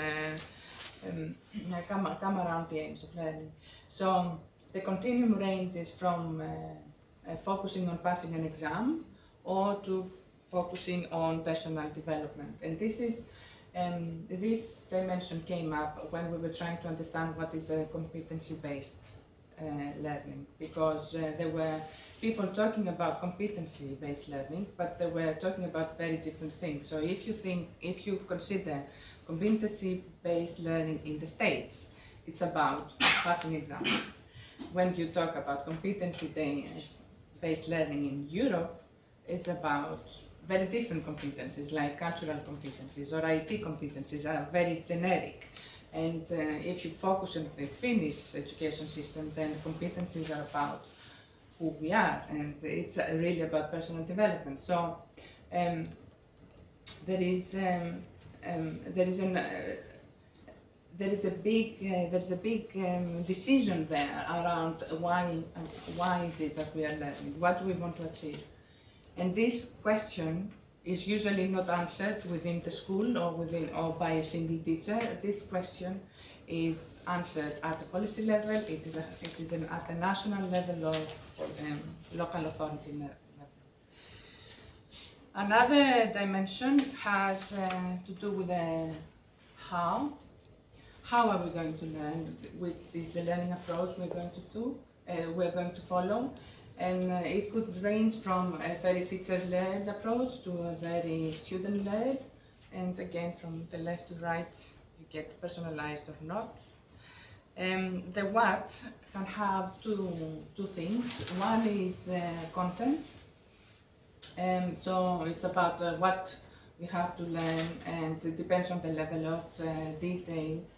And it can be specified by multiple stakeholders. It could be the local authority, it could be the school, the teacher or the students, depends on the flexibility.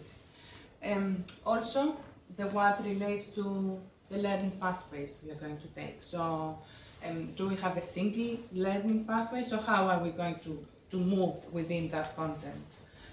Are we going to have a single pathway or multiple ones? And if we have multiple ones, then what levels are we going to focus on? Is it going to be personal interest? Is it going to be affective states, or what? Another dimension relates to pace. So when are we going to learn something? Is it going to be something that is specified on a classroom level, so we are going to follow the average student, or is it going to be at an individual level where each student has their own individual pace within the class? Another dimension relates to who. So is it going to be a full class activity? Is it going to be a small group, or is it going to be students working individually? And the where. So where does the learning take place? Will it be within the school, within the classroom, or outside the school and the classroom? And out of school activities could include homework or support for homework, or it could include informal, other informal types of learning. So, thinking of those dimensions relate to any personalized experience. Now, if we want to add technology in this personalized learning experience, then we add yet another level of complexity. And so, recently it's technologies for personalized learning attract a lot of funding, have attracted a lot of interest, and advocates of personalized technology, personalized learning are saying technology is here. But technologies can have a varying degree of customization, and it really depends on specific hardware and or software. So trying to make sense of the technologies that are available, we identified 4 different types of technologies that can provide personalized learning. And these are intelligent tutoring systems, exploratory learning environment, smart learning management systems, and learning network orchestrators. The things that each individual type of technology can allow students and teachers to do are very, very different. And we used this categorization as part of the analysis that we did for the rest of with the specific evidence we found. So, our framework of analysis to identify whether any technology could be of any use for any school setting followed the 6-7 dimensions. One was the tag, what type of technology that was, the domain, the ages that we're focusing on, the language, the cost, the impact and evidence. While the first 5 topics of analysis can be straightforward, the last 2 were the most important to us, because whether a tool or not is effective, it has to be supported by evidence. The type of evidence available could vary from big RCT studies of tools that are available are available for many years, like ITS, intelligent tutoring systems, who have been developed research, in research groups for like 20 years, and then they had 10 years of practical implementation in classrooms. And we have other technologies which are just developed for like a period of 3 to 5 years. They are the products of research projects, and they cannot generate such massive set of evidence of its robustness or of its effectiveness. So we generated these two dimensions to see whether there was evidence of the effectiveness of the tool and how robust this evidence was. So an RCT would be the most robust evidence, but if you just had a few quotes from principals of the school, it would not be robust evidence.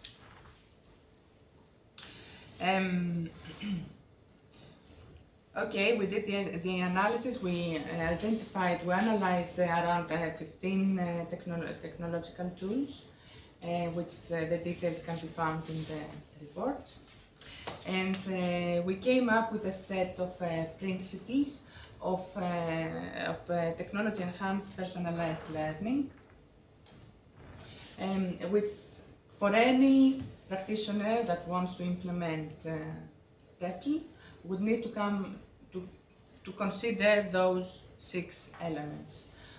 First element is that we need to start with the learning. So identify what we want to improve and what is it that we want to learn. Understand that implementing technology-enhanced personalized learning is part of a blended approach. It's not we just buy a technology and the technology will do the rest of the job. It needs to be part of it would be part of the classroom practice, so teachers and students will be active, would be the main actors. When we introduce technologies at school, in a single school or in a single class, we need to consider it that it's part of a school reform, and by this we mean teachers would need to be professionally developed. We need to facilitate collegiate relationships. We need to consider how the leadership would need to change in order to accommodate the changes. We need to allow time for new practices to adjust, and we also need a solid and reliable infrastructure for any successful implementation of TEL. We have more principles. So TEL requires flexibility, not only in curriculum aims, but also in assessment. So when we call for TEL, we need to consider how much flex do we allow. And if we want students to be active for their own learning, then being safe is something that they need to learn. And as a final principle of TEL, we need to understand how insights provided by technology are coming up, and by this we mean how algorithms work in order to say whether this is an X group of students or a Y. These principles provided 3 sets of recommendations, one for teachers, one set recommendations for teachers, another set refers to recommendations for researchers, and another for policymakers and funders. So when it comes to teachers, we need to question, our suggestion is that they need to question the technology, and these are questions that are related to technology. They need to question the integration, how they are going to be developed professionally, and what exactly dimensions of personalized learning the specific technology is addressing. Because if a technology aims that addresses curriculum aims, but the curriculum aims are specified at the national level, then the teacher needs to realize that this is not possible to be delivered. Another set of dimensions for research and development, that researchers and development needs to realize that we need to adapt design-based research methodologies. If we want any technology to be able to be used in schools and to be successfully implemented, it needs to be combined with the theory. The technology needs to be combined with the theory of learning. And one very successful intelligent tutoring system that we found great evidence for its impact is the cognitive tutor and assessments. And these technologies is like they have been researched for a long time, and then when they are provided, when they are given to schools, it's not just the technology that is given, it's also a information pack for teachers and a set of exercises for students. So it is they have taken a design-based research approach, and they have combined interventions with theories. Another set of recommendations for researchers is that we would need to include parents, students and teachers in a participatory design approach. And also evaluation needs to happen. Just because we developed a tool, it doesn't mean that it can be used in a class. So we need to evaluate in real settings, in small scale at the beginning, but then go at a large scale, and then have evaluation throughout, so formative and summative evaluation. And for policymakers, not different to what Eileen and others have said around the Young Prototypes report, that we need longer term funding, and if we want to develop personalized learning tools, we need to ensure that we support capacity buildings for researchers and for people to implement it, and we need to have a range of stakeholders involved throughout the research. That's it. Thank you for listening, and mention if anybody is interested in reading the report, it's available online, and we have a few copies available as a hard copy. Any questions for us, Valentina? I had one. I thought it was very interesting what you were talking about, but the lead-in was about a policy. They wanted policy suggestions. I missed the above the school level policy framework that you were working to. Sorry, so you mean the recommendations for researchers? No, above researchers, above schools, you know, governmental policy. As you said to begin with, which, and we were discussing this yesterday, that a large part of the personalisation agenda 15 years ago was government-led. It was rhetoric, certainly within the UK. And I just wondered if there was an expectation on you to deliver a message about how policymakers could deal with the impact of personalised learning. So there was an expectation. So, you know, the funders wanted, Robert Bosch Stiftung wanted to, our advice to whether they should go on to fund big TEL projects to provide technologies for the German schools. And when they read the report, they realized that the evidence is not yet robust enough. So the recommendations that what we were aiming to do is because we are not going to cover all available technologies that would be out there, and this is a task that, you know, it's going to be out of date as soon as the report will be published. So we provided this framework of analysis in order to enable teachers, schools and policymakers to decide whether any technological tool is good enough for what they want. Yeah. So they need to realize for each technology, what specific dimension do they cover? Yeah. And from that dimension to see how to understand, to have all the different dimensions of the framework of our analysis, and understand, is it appropriate for what they wanted to do? Yeah. It's really helpful, Stamatina. Any other questions for Stamatina at the moment? Wayne? Not really a question at all. I just want to say thanks to Stamatina for stepping in at short notice, and also to point out to everybody it's her 21st birthday today.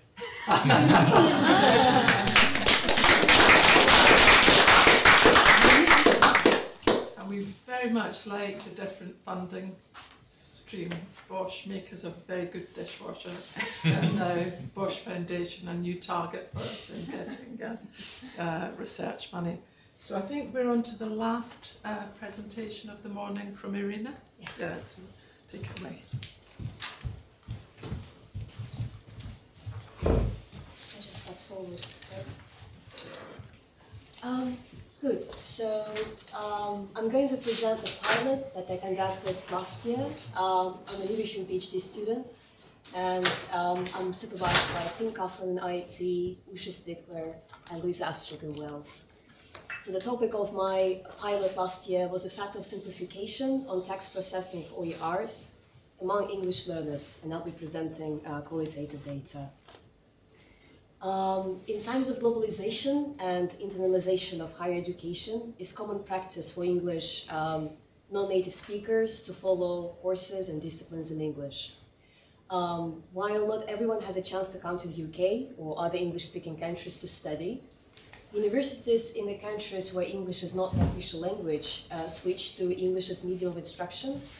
So students of various majors such as medicine, engineering, education, and many other majors, they follow the courses in English.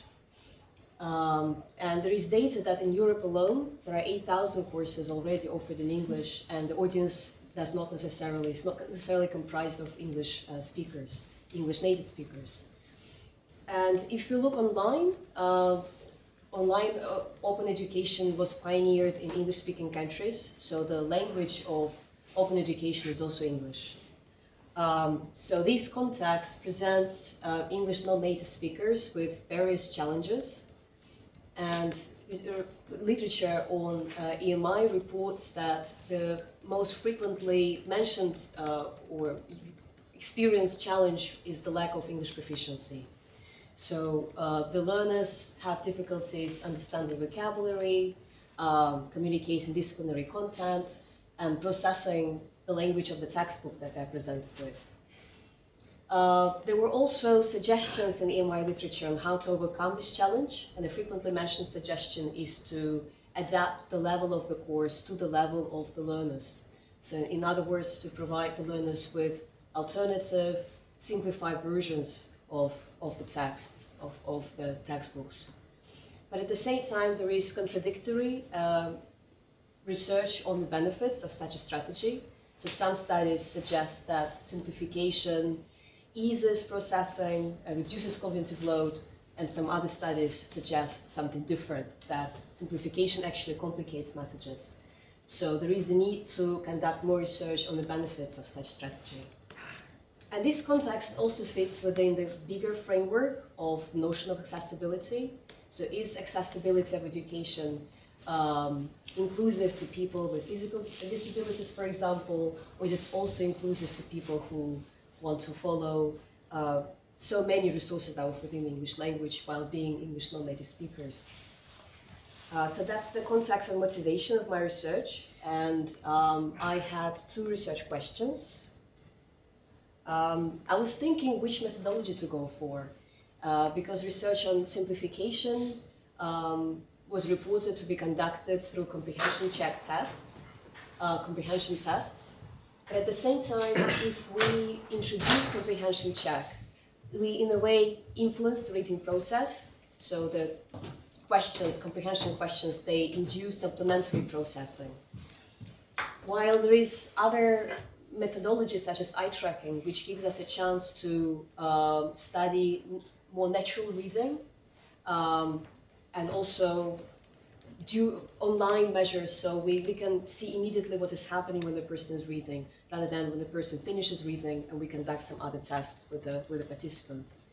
So that's why I decided to use eye tracking for this kind of big question that I have, the effect of text simplification. So I looked at the differences in reading of authentic and simplified OER text in terms of eye movements, and then to understand why we have this particular pattern of eye movements. I also talked to my participants and I conducted stimulated recall with each person after reading of each text. In terms of the profile of my participants, there were 9 people in the end, and since open education is available to people of various backgrounds, the only criterion I had for recruiting people was their English language proficiency. So I focused on people with lower level of proficiency, and I looked at people with intermediate level. So in my experiments, each person read 3 texts. One text was the original, all the text came from the OpenLearn platform. The second text was manually simplified by me. I put together guidelines on what features of simplification are most frequently described in literature. And the third text was simplified automatically using automatic tool, but I will not focus on automatic simplification in this presentation. So in relation to my first research question, I analyzed eye tracking data qualitatively this time, and I focused mostly on the heat maps. So here on the slide I have heat maps extracted from the eye tracking software. Heat maps provide visualization of the eye tracking data, and they show us distribution of attention over the reading stimuli. So if we have red spots, that indicates the greatest intensity of focus. The person really looked and stopped and looked at the element of the text. The yellow spots indicate medium intensity, and the green spots the weakest intensity. So the fewer red spots we have and the smaller number of spots in general, that indicates the easier processing of the text according to the eye tracking literature. So here on the slide, I have 2 participants and 2 types of texts, one original, one manually simplified. So the original ones are on the left side. And we can see the difference within the participant reading. So for the manually simplified text, we have fewer red spots and fewer spots as compared to the reading of the original text. So this suggests that it was easier for them to process manually simplified texts. The only intensity of focus I have, or biggest intensity of focus I have for manually simplified text is for the glossary. So I also provided glossary for the terms that it was impossible to simplify them without taking out the terms of the course. So this is my second research question. After the reading of each text, I conducted stimulated recalls, and I used the framework for coding from the theory. So I asked each participant, why did you look at this word? And the person, for example, would say, I don't know the meaning, so I try to access the meaning in my mental lexicon. So that would be lexical access strategy, for example. And here we also see differences in processing authentic and simplified texts. So for example, the lexical access strategy, which is the strategy when we don't remember the meaning of the word immediately, it was used to a lesser extent in simplified text, so 36 versus 23%. So that means that there were fewer words that participants were not sure of their meanings. There are also differences in higher order processing. So if you look at inferencing or building a mental model, there is higher processing for simplified texts. So the participants had more capacity to integrate the ideas of the text together. I also conducted content analysis, and I added codes to the framework that I was using in my research, depending on what kind of answers the participants provided. And I came up, for example, with the code emotional resonance. That's when we feel emotionally engaged when we read a text. And that was slightly higher for simplified texts. And interestingly, a code English learning, so some participants said that they see the text because they want to learn from it, so they pay attention to certain elements of the text because they want to remember how to use that in English. The percentage was higher for the original authentic texts. The reason might be because they're more lexically diverse and they provide more instances for the learners to learn from them. That brings me to the summary of my research questions. So the answer to the first research question is the heat maps showed reduced cognitive load for the reading of simplified texts. And in relation to the second research question, there was less usage of lexical access, more usage of higher level processing when reading simplified texts. English learning was mentioned only with authentic texts, and participants felt more emotionally engaged when reading simplified texts. I also thought of some implications that come from my research. In terms of pedagogical implications, it's important to raise awareness of educators working in this context about the level of linguistic accessibility of the sources that we provide our students with. And in my study this year, for example, I look exactly at that. What is the level of OER readability? And since in my findings are that there is a reduction of cognitive load, increase in higher level processing, increase in emotional resonance, these findings provide evidence in support of text simplification as a strategy of adapting educational materials to English non-native speakers.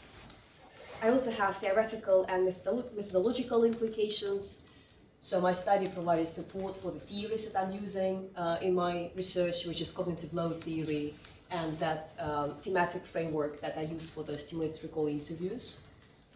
And since literature on simplification highlights comprehension tests as a method to check whether simplification had any effect, eye tracking also provided evidence that it's possible to use this methodology with this kind of research.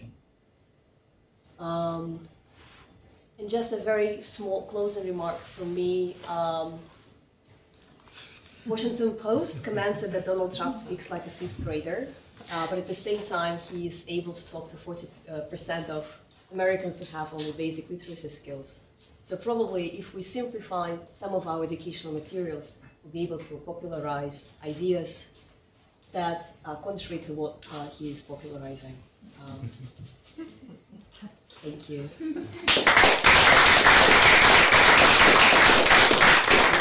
Any questions for Irina?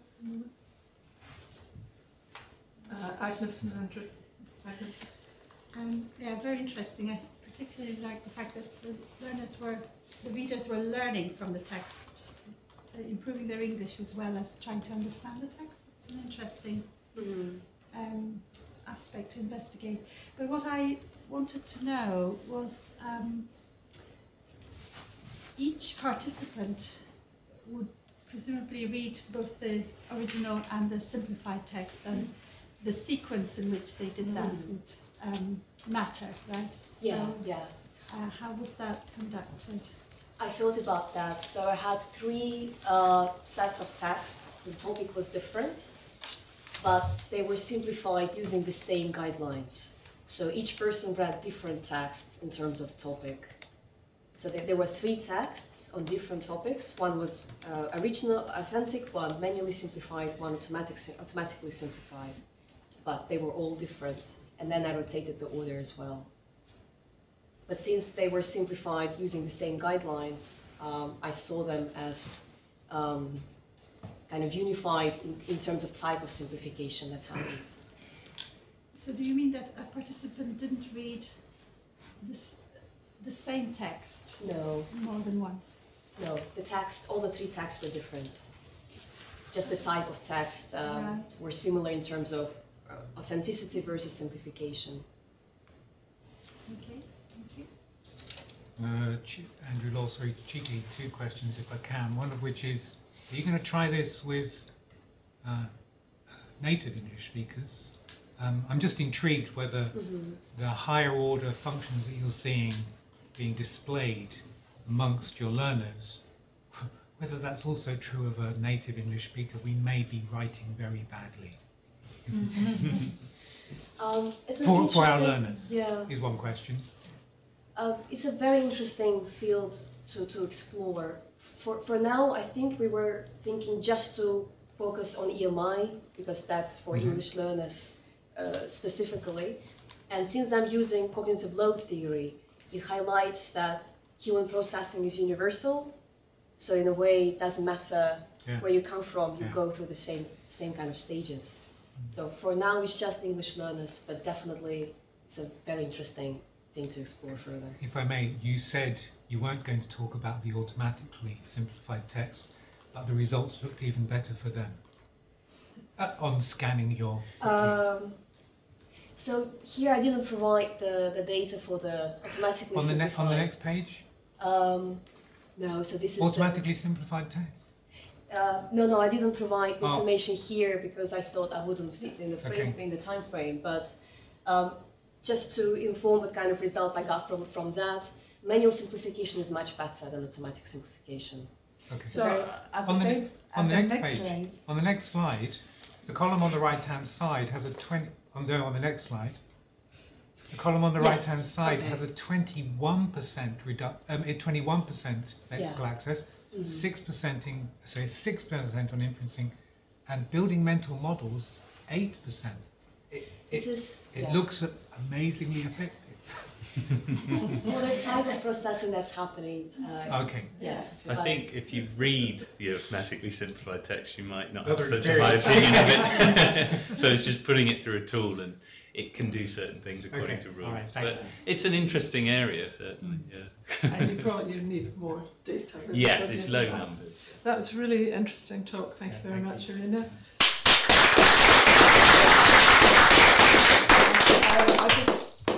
Looping back to Andrew's question, that reminds me that back in the day, and I mean back in the 70s, one of the key research groupings within IT was a text research group that was focusing exactly on the questions that you were raising out of this.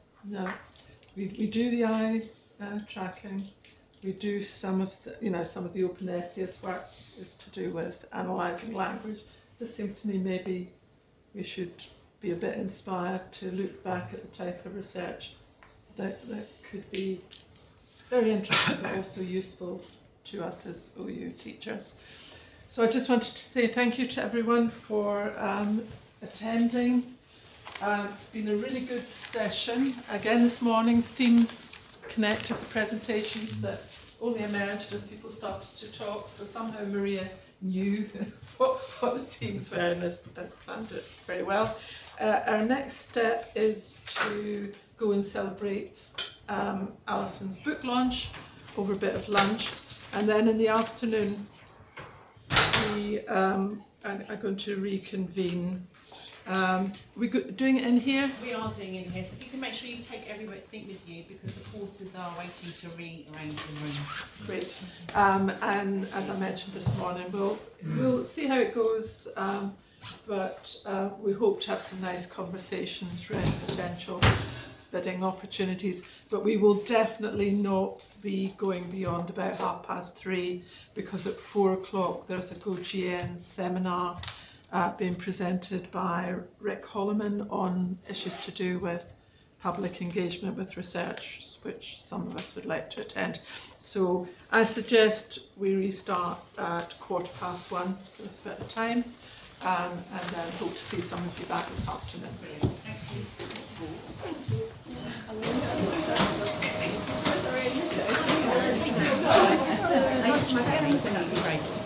Yeah, I was an early French teacher for 11 years. Yeah, and simplification is something that's really interesting. And how you can manage it.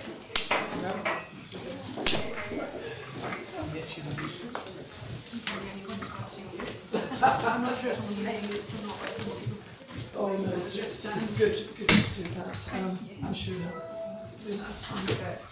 If you do ask people to all sign in, you never really get a full picture of who's going to be there. I think I'm over this, but just sorry, yeah, right. Thank you. Yes, In the waiting. I really enjoyed it. It was really useful.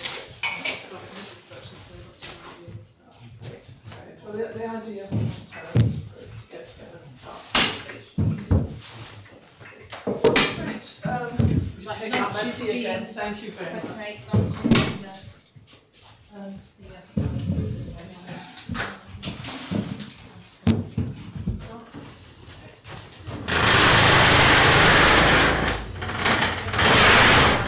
Sorry, boys.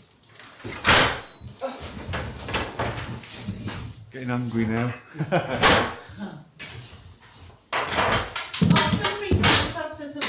Sandwiches. So come. Sure. Food. I don't mind. I've got enough. It did look nice, mind. Thought I might be the taster. Make sure it's all.